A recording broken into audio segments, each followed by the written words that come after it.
Josh, going back into time, when, like, just describe the situation. Where was it? When was it? What was the first time you got paid within basketball? Fall of 2008. I was an assistant coach at Vassar College. It was the first time I actually got paid real money for being involved in basketball. What did you do with your first income? Well, I saved most of it. At that time, I didn't have really any money in the bank, so I was saving and buying. I was 23 years old, so I was buying beers and food.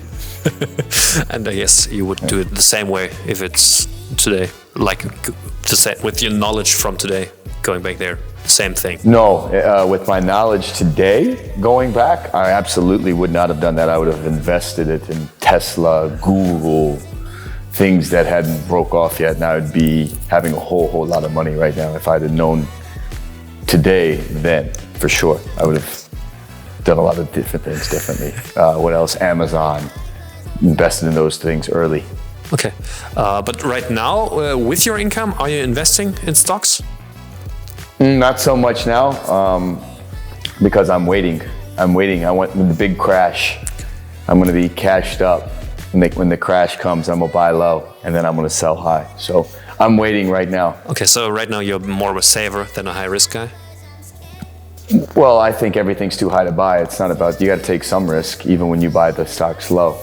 You're risking that they're not going to go high at some point. But I've got a nice little stockpile waiting for a big crash to happen.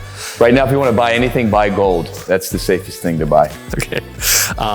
So you're going for some things. What's your biggest expense during the month right now, besides saving? Biggest expense, man. That's a personal question. Okay. No, I don't. You know, I'm fortunate here, like the club pays for my apartment, my car. Those are usually big bills. I don't own anything necessarily in the States. I'm waiting for the housing crash too.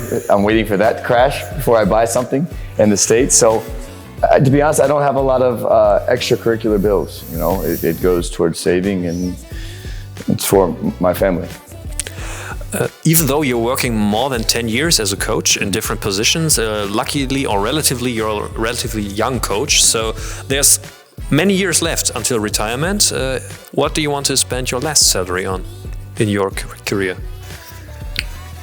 That's the problem. Most people want to just spend. I'm more thinking, hopefully at that point, whenever that time comes, I want to coach for a long time, but I'll have the double. All the time and all the money in the world. A lot of people have all the money in the world, not the time. Some people have all the time and not the money. I hope at that point I have both. That's my goal. And some crashes on the way to that point. Some what? Some crashes on the stock market. Oh yes, hopefully this guy. I mean, you don't wish that, but yeah, I would like a nice crash at some point. I'm waiting for this. Okay, thanks very much for your time. Perfect, thank you.